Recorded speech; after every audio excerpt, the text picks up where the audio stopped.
Bonjour à tous, vous qui suivez notre programme Autant Savoir, de temps en temps, eh bien, vous nous apercevez sur les réseaux sociaux, sur YouTube, etc. bien sûr. Aujourd'hui, particulièrement, je voudrais parler d'un jeune homme, peut-être non d'un jeune, mais d'un serviteur de Dieu qui est engagé sur le champ missionnaire. Il s'agit de Jonathan Vautier. Quelqu'un qui a vécu pendant 2 ans au Tchad et qui a servi le Seigneur. Il a des projets, il a des ambitions, il a un bon témoignage. Mais je vous donne ici 2 références bibliques à l'appui. Tout d'abord, que dit Paul à son fils bien-aimé, son apprenti Timothée, dans 1 Timothée, chapitre 4, verset 12, il est écrit ceci, que personne ne méprise ta jeunesse, mais sois un modèle pour les fidèles en parole, en conduite, en amour, en foi et en pureté. Présentation d'un homme de Dieu, déjà engagé, oui. Timothée était appelé à accomplir une grande œuvre pour le Seigneur avec l'encouragement de son père spirituel. Autre référence, 3e lettre de Jean, au verset 5, il est écrit ceci, « Bien-aimé, tu agis fidèlement dans ce que tu fais pour les frères et même pour les frères étrangers, lesquels ont rendu témoignage de ton amour en présence de l'Église. Tu feras bien de pourvoir à leur voyage d'une manière digne de Dieu, car c'est pour le nom de Jésus-Christ qu'ils sont partis. Sans rien recevoir des païens, nous devons donc accueillir de tels hommes afin d'être ouvriers avec eux pour la vérité. » Et voyez-vous, quand on est missionnaire sur le champ, nous sommes quelquefois oubliés des églises, nous sommes loin. Oui, nous savons que les églises prient pour chacun de nous, pour ceux qui sont engagés sur le champ, mais ô combien les épreuves sont difficiles. Et notre jeune ami Jonathan, qui va intervenir dans quelques instants, a vécu ce temps-là, mis à part, une expérience, une culture à découvrir, des réalités, un champ de mission important, et puis palpitant aussi, et je dirais même avec des surprises, mais néanmoins victorieux. La fidélité, la droiture font partie de ceux qui s'engagent au loin, avec l'appui des frères et sœurs dans la prière. On l'écoute. Je suis heureux d'être avec vous et je souhaite vous présenter mon travail au Tchad, puisque je suis impliqué avec une mission en Afrique, plus précisément au Tchad, auprès des enfants dans la détresse. Cela fait 2 ans, donc j'ai vécu là-bas sur place avec des Tchadiens. Et c'est depuis que j'ai rencontré le Seigneur dans ma vie, le Seigneur Jésus-Christ, qui a totalement changé ma vie, qui m'a donné de l'espoir, son amour, sa paix, sa joie, que j'ai décidé de m'engager auprès de ces enfants qui sont dans la détresse et le désespoir. Puisque moi-même, avant, j'ai grandi dans une famille où je n'ai jamais manqué de rien, mais j'avais le cœur vide, puisque j'ai rencontré Dieu seulement à 19 ans. Et avant cela, je vivais dans le monde et je me faisais entraîner aussi par des mauvaises fréquentations et j'avais tellement de vide, de tristesse, de problèmes intérieurs dans ma vie que j'ai commencé à prendre l'alcool, la drogue, la cigarette, toutes ces choses pour aller mieux. Et finalement, je me suis rendu compte que le seul qui peut vraiment me donner le bonheur, c'est Dieu. Et quand je l'ai rencontré, quand j'ai décidé de l'accepter dans ma vie, quand j'ai compris que Jésus m'aime et qu'il a donné sa vie pour moi, pour que je puisse être sauvé, ma vie a totalement changé et le Seigneur m'a aussi donné l'amour pour ceux qui sont dans le besoin et dans la détresse, dans d'autres pays, et y compris en France. Aujourd'hui, j'ai 25 ans, je m'appelle Jonathan et je suis heureux d'être avec vous vraiment pour vous parler de cela, puisque c'est une œuvre, une mission, un travail qui me tient à cœur. Et j'ai commencé donc ce travail déjà il y a 2 ans. Et en fait, je suis arrivé à N'Djamena, donc à la capitale du Tchad, en septembre 2015. Et là, j'ai commencé à rencontrer d'autres missionnaires, d'autres chrétiens tchadiens qui sont sur place, qui m'ont aidé pour que je puisse m'adapter à la vie là-bas, à la culture, aux coutumes qui ne sont pas les mêmes qu'ici en France, évidemment. Et j'ai pu commencer un travail auprès des enfants en détresse. Et j'aimerais vous donner un témoignage aussi à ce sujet, puisque nous avons rencontré beaucoup d'enfants qui souffrent, qui sont dans leur famille maltraités, exploités, qui subissent la violence, les viols, la maltraitance. Dans des familles, malheureusement, il peut y avoir la polygamie et de la haine entre les parents et les enfants, entre les différentes épouses, entre les enfants de ces différentes épouses. Il y a beaucoup de méchanceté aussi, et c'est vrai que cette tristesse, cette misère, nous pouvons aussi la retrouver quelque part en France. Et parfois, on a rencontré des familles où les parents sont tellement pris dans l'alcool, boivent tellement que les enfants sont livrés à eux-mêmes et se font battre parfois et décident après eux-mêmes de quitter leur famille à cause de cette souffrance, de cette maltraitance pour aller vivre dans la rue. Et ces enfants pensent trouver dans la rue un espoir, de l'amour, être acceptés, puisque chaque être humain a besoin d'être aimé et accepté par d'autres. Et ces enfants, quand ils vont dans la rue, ils trouvent d'autres bandes. Donc il y a des bandes de garçons, il y a des bandes de filles. En général, ils ne se mélangent pas trop, et dans ces bandes-là, ils essayent de trouver une nouvelle famille. Mais malheureusement, ce n'est pas le cas, puisque dans ces groupes, c'est les plus grands qui exploitent les plus petits, et ces enfants, finalement, se retrouvent de plus en plus dans la souffrance, dans la haine, dans le rejet, et finissent par sombrer dans la drogue.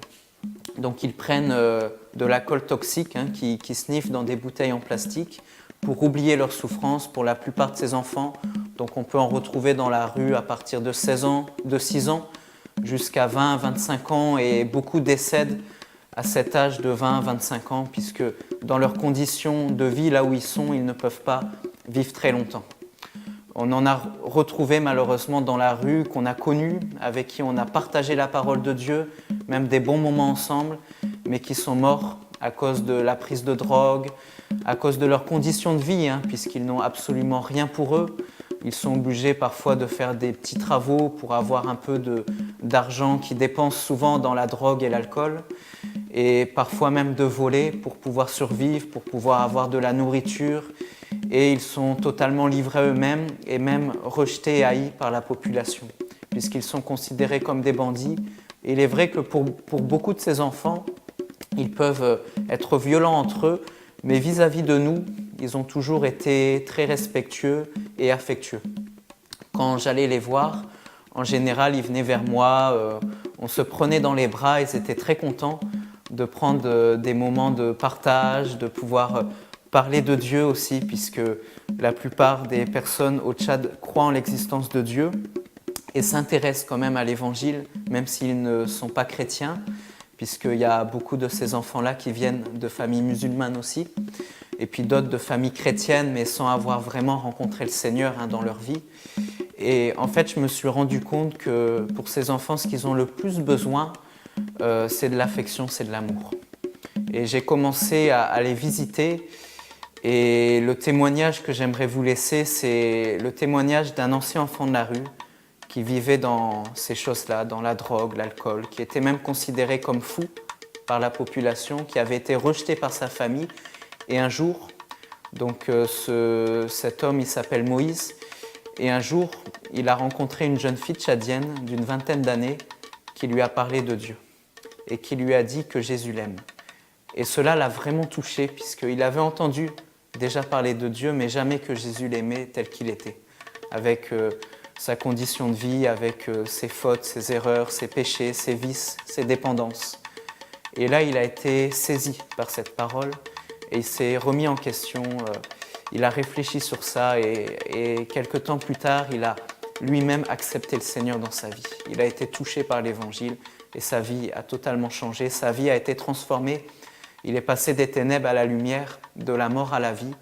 Et aujourd'hui, il est devenu pasteur et il a ouvert sa maison pour accueillir les autres enfants qui sont dans la rue. Puisqu'il s'est dit que si moi, je m'en suis sorti, les autres qui sont dans la rue, ils peuvent aussi s'en sortir. Ils peuvent aussi trouver un avenir et de l'espérance. Et nous croyons que Dieu a des projets de paix, d'espérance, de bonheur pour chacun de ses enfants qui sont dans cette souffrance.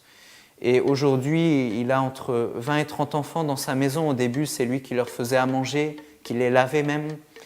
Et aujourd'hui, parmi ces enfants qui sont dans sa maison, donc il a ouvert, c'est comme un centre d'accueil où ces enfants peuvent aller à l'école, ils peuvent travailler, et puis certains même deviennent prédicateurs.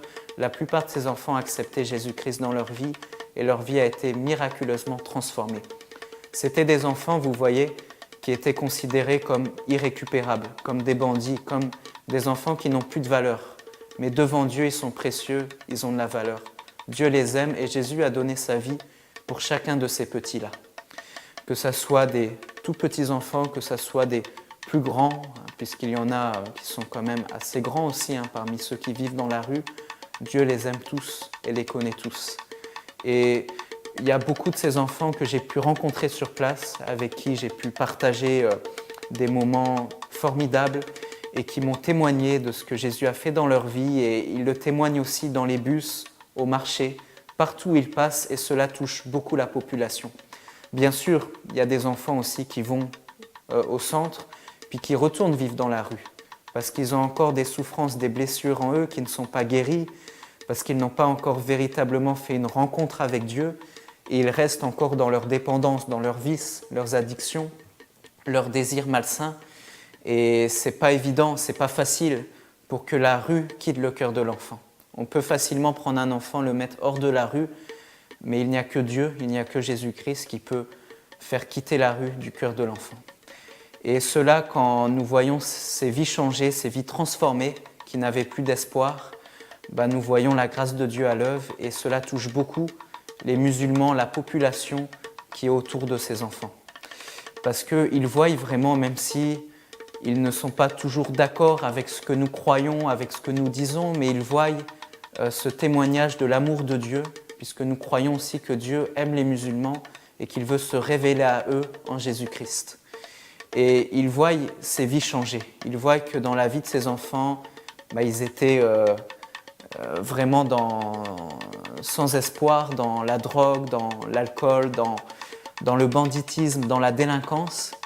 Et ils sont devenus des bonnes personnes qui travaillent, qui ont une situation stable, certains après même qui se marient, qui font un foyer, et puis d'autres qui deviennent prédicateurs de l'Évangile et même pasteurs. Et cela les touche, puisque évidemment ils le savent très bien, et nous le savons tous, il n'y a que Dieu qui peut changer comme ça la vie de quelqu'un. Et nous aidons et nous soutenons après ces enfants-là pour qu'ils puissent avoir un logement, pour qu'ils puissent avoir de la nourriture. Donc parfois, quand nous allons les voir dans la rue, nous partageons avec eux des repas. Nous les soignons quand il y en a qui sont malades. Donc nous les aidons aussi dans leurs besoins matériels, moraux et spirituels, et y compris les petits-enfants qui sont dans leur famille. Puisqu'il faut mieux prévenir que guérir. Et beaucoup d'enfants comme ça dans leur famille sont maltraités, sont exploités, ne reçoivent pas d'amour. Et on souhaite apporter l'Évangile à ces enfants-là, y compris aux parents, pour leur apprendre des principes de la parole de Dieu qui pourront leur montrer des bonnes valeurs familiales, pour apprendre à être un bon mari, une bonne épouse, de bons parents et puis aussi de bons enfants, pour que l'amour et la paix et l'harmonie puissent régner dans le foyer, afin qu'il n'y ait plus de haine, de jalousie, d'orgueil, comme nous le voyons trop souvent malheureusement, y compris dans nos sociétés occidentales. Même en France, il y a aussi ces problèmes-là que nous rencontrons quotidiennement. Mais au Tchad, nous le voyons plus facilement, puisque nous allons de maison en maison pour annoncer l'Évangile, et les familles sont quand même assez accueillantes. Et en général, nous reçoivent plutôt bien, avec au minimum de l'eau à boire, et même parfois la nourriture, alors qu'ils n'ont pas grand-chose. Donc nous souhaitons, après avec eux, développer des relations d'amitié, de proximité, de partage, où nous pouvons apprendre à les connaître, où ils peuvent aussi apprendre à nous faire confiance, à nous connaître.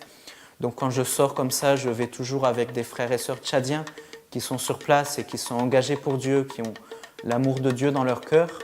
Et c'est comme cela que nous essayons d'aider ces familles, aussi dans leurs besoins. Donc nous partageons après ce que nous avons, ce que Dieu nous donne, les moyens que Dieu met à notre disposition pour partager ce que nous avons aussi pour les aider dans leurs besoins de nourriture, de logement, d'habillement, de soins aussi. Et on priorise le travail avec les enfants et les petits-enfants. Parce que nous croyons vraiment qu'aujourd'hui, le diable se déchaîne sur la jeunesse, se déchaîne sur les enfants par toutes sortes de tentations, de séductions, car il a la haine envers tout ce que Dieu crée. Et le diable sait très bien aussi que Dieu affectionne particulièrement ces plus petits-là. C'est pour cela que nous demandons toujours aux parents la possibilité de travailler avec leurs enfants et même de les réunir dans leur maison, dans leur famille, avec leurs copains, avec leurs camarades, leurs copines, du quartier ou d'ailleurs, pour pouvoir faire avec eux des jeux, des activités d'animation, partager aussi des repas, puisque beaucoup de familles au Tchad ne mangent seulement un repas par jour, donc sont quand même démunis et vivent dans la pauvreté. Et il y a beaucoup de ces enfants qu'on rencontre qui dorment le ventre vide. Et c'est pas facile pour eux. Il y en a qui doivent travailler assez dur aussi pour aider leurs parents et qui n'ont pas toujours le nécessaire pour pouvoir trouver un travail plus tard et même aller à l'école et qui restent après dans cette situation de pauvreté, de précarité. Et là, quand nous organisons des repas et que nous invitons ces enfants, ça leur fait plaisir. Et après, on essaye vraiment de les aider dans tous leurs besoins, dans tous les aspects de leur vie. Mais le plus important et ce que ces enfants ont le plus besoin, c'est de connaître l'amour du Seigneur Jésus-Christ. Et c'est pour cela qu'à chaque fois que nous avons ces temps-là avec eux, nous leur partageons des histoires de la Bible pour leur apprendre à connaître Christ. Et dernièrement, on a eu des enfants qui ont eux-mêmes témoigné que leur vie change, que pour ceux qui vont à l'école, il y en a qui deviennent de plus en plus travailleurs, de plus en plus sérieux, qui vont moins se bagarrer avec les autres comme ils le faisaient. Un jour, il y a des enfants qui m'ont raconté que dans la cour de leur école, ils ont vu leurs camarades se battre et puis ils les ont tout de suite séparés pour leur dire « Non, ce n'est pas bien de se battre, il faut se pardonner ». Puisque nous avons appris au club, nous avons appris dans les histoires de la Bible que Dieu il ne veut pas que l'on se batte, mais que l'on se pardonne et qu'on s'aime les uns les autres. Donc vous voyez, ce que nous apportons après à ces enfants dans les foyers porte du fruit dans leur vie plus tard, puisqu'ils apprennent à aimer leur prochain sans faire de différence, ils apprennent à être honnêtes, à être travailleurs, à respecter leurs parents, à aimer tous ceux qui sont autour d'eux, et à vivre pour Dieu, à vivre dans ces valeurs-là qu'ils ont besoin et surtout à être heureux, puisqu'il n'y a que le Seigneur qui peut combler le vide qui est dans leur cœur, comme il l'a comblé aussi pour moi et qui peut apporter la paix et l'espérance pour ces petits-là. Et je vous remercie aussi pour les prières que vous pouvez apporter pour ces enfants-là, pour le suivi aussi que vous pouvez faire là où vous êtes, puisque nous avons vraiment besoin de soutien à tous les niveaux, aussi bien matériel que moral et que spirituel. Et vos encouragements sont pour nous aussi une force pour continuer à persévérer dans ce travail-là. Parce qu'il y a tellement d'enfants qui sont dans la détresse, qui ont subi des choses graves que à nous seuls, nous ne pouvons pas les aider efficacement. Nous avons vraiment besoin d'être encouragés aussi par nos frères et sœurs en Christ partout à travers le monde, pour tout ce que nous faisons. Et je vous encourage toujours à prier pour les enfants dans la détresse, et pas seulement au Tchad, mais partout dans le monde, que ce soit en France, que ce soit en Asie, que ce soit en Afrique, dans les pays arabes aussi, au Moyen-Orient.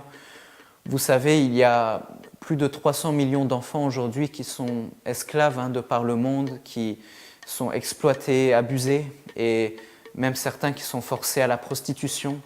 Et tous ces enfants qui sont en détresse ont vraiment besoin de nos prières, de notre amour et de notre soutien, car Jésus veut changer leur vie.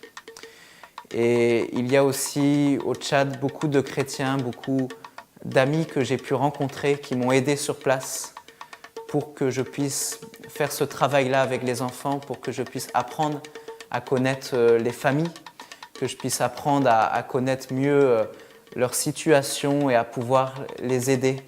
Puisque quand je venais d'arriver, il y avait beaucoup de choses que j'ignorais dans la culture, dans les habitudes, les traditions. Et ces chrétiens-là sur place m'ont vraiment aidé à m'adapter au pays, au climat et à la nourriture et à faire de nouvelles relations d'amitié avec ces enfants et puis avec les familles aussi, puisque parfois, les enfants qui reçoivent l'Évangile, qui sont touchés par Dieu, apportent aussi ce message-là à leurs parents. Et notre but, bien sûr, c'est d'apporter cet espoir, cet amour-là à toute personne que nous rencontrons, à la population de manière générale, même si on priorise les petits-enfants. Et quand les parents, quand les familles sont ouvertes et touchées, nous cherchons à soigner, à prendre soin aussi de cette relation-là que Dieu nous donne avec ces parents-là. Et après, on voit aussi un changement dans les habitudes, Quand les familles sont vraiment touchées par l'Évangile, il y a un changement positif qui s'opère vraiment dans la mentalité, dans l'éducation, même dans la manière de vivre, et cela nous encourage vraiment. Et il y a une autre catégorie d'enfants, et je terminerai sur ce point, c'est les enfants de l'école coranique. Il m'est arrivé quand j'étais au Tchad, j'ai vécu là-bas pendant 2 ans, surtout à N'Djamena. Mais il m'est arrivé aussi de faire des missions dans d'autres villes à l'extérieur de N'Djamena, et j'ai été dans une qui s'appelle Bitkin, donc à l'est du Tchad, dans la région du Guéra, une région assez montagneuse, où j'ai rencontré des enfants de l'école coranique, et j'ai commencé à agir avec eux comme je le faisais sur N'Djamena avec les autres enfants, donc à les voir, à leur parler. Donc ils parlent beaucoup plus leur dialecte, l'arabe tchadien. Donc j'ai appris quelques mots pour pouvoir communiquer avec eux, sinon il y avait des chrétiens sur place qui m'aidaient aussi pour la compréhension, pour les discussions et les partages. Et là j'ai commencé avec eux à faire des jeux comme ça dans la rue quand je les rencontrais. Et j'ai vu aussi que c'était des enfants beaucoup en souffrance.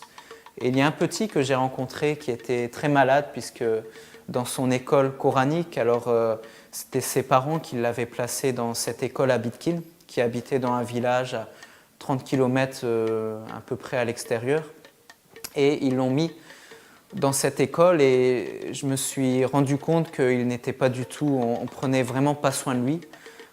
Il dormait sur la terre, par terre, sans natte ni tapis. Il ne recevait pas de soins non plus quand il était malade, et il attrapait toutes les maladies qu'on peut avoir sur place, que ce soit le palu, les vers intestinaux, des maladies de peau aussi, et qu'il était obligé, comme beaucoup de ces enfants des écoles coraniques, de mendier sa propre nourriture, et qu'il était même frappé s'il ne ramenait pas suffisamment d'argent pour ses marabouts.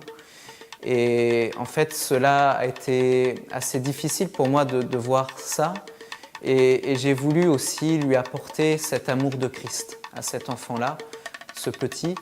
Et il a commencé à venir me voir régulièrement à la maison, et quand il venait, on partageait ensemble des repas. Je lui présentais des vidéos en arabe tchadien qui parlent du salut, qui parlent de l'Évangile, pour qu'il connaisse la bonne nouvelle.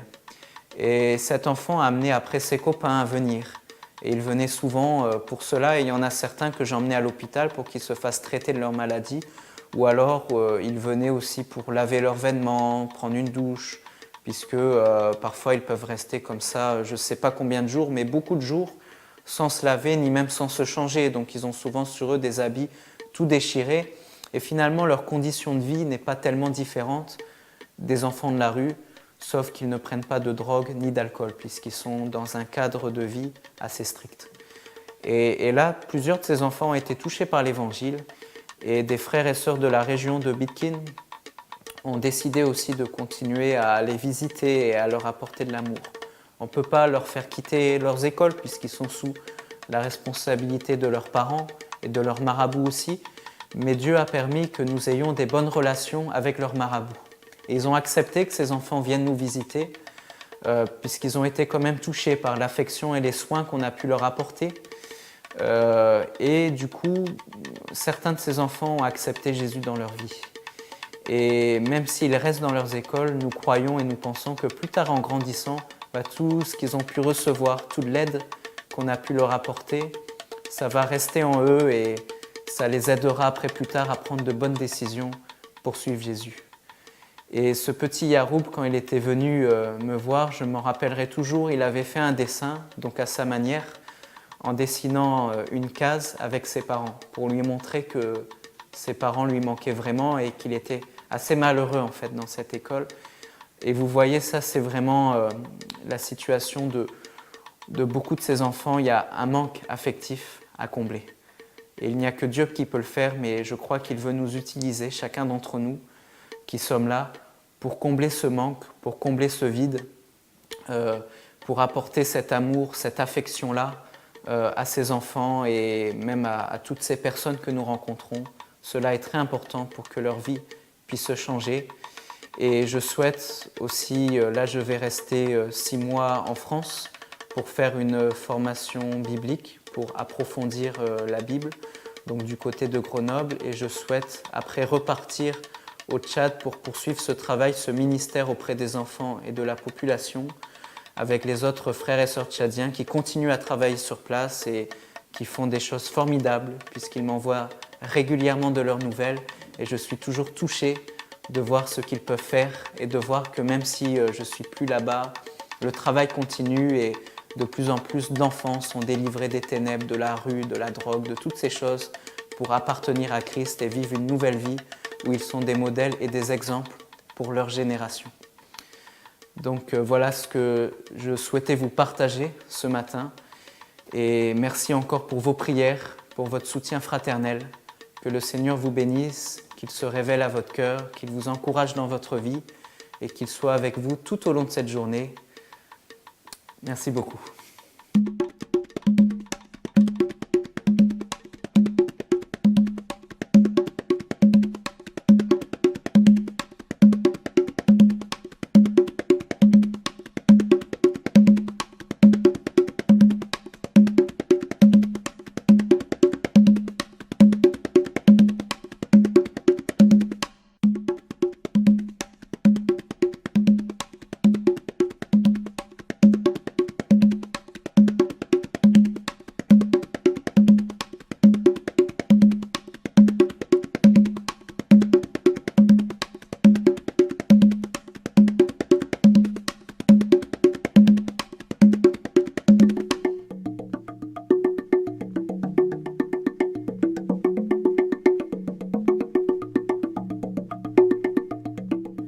Merci Jonathan de nous avoir partagé ton vécu, tes perspectives, tes projets, tes ambitions, la vision que le Seigneur a mis sur ton cœur. Je voudrais, chers amis, conclure aussi en vous encourageant à pas seulement à prier pour les missionnaires, mais aussi à les aider dans leur soutien. Une référence de base que je vous donne dans la 2e lettre aux Corinthiens et au chapitre 9 et au verset 10, il est écrit ceci: celui qui fournit de la semence au semeur et du pain pour sa nourriture vous fournira, il vous multipliera la semence et il augmentera les fruits de votre justice. Dieu pourvoit à tout. Mais Dieu peut se servir de vous aussi pour soutenir des jeunes qui se lancent, comme Jonathan, qui a beaucoup œuvré déjà pour son âge. Il a encore beaucoup à apprendre, mais il est celui que Dieu a choisi, dirais-je, et puis il est prêt à aller beaucoup plus loin, à être enseigné par le Saint-Esprit pour comprendre la pensée de Dieu. Alors, je vous laisse à nouveau avec cette référence biblique de 2 Corinthiens, chapitre 9, verset 10. Il fait des largesses et il a donné aux indigents. Soyons partenaires avec Dieu, soyons ouvriers avec Dieu pour aider nos frères et sœurs sur le champ missionnaire. À bientôt pour un prochain programme.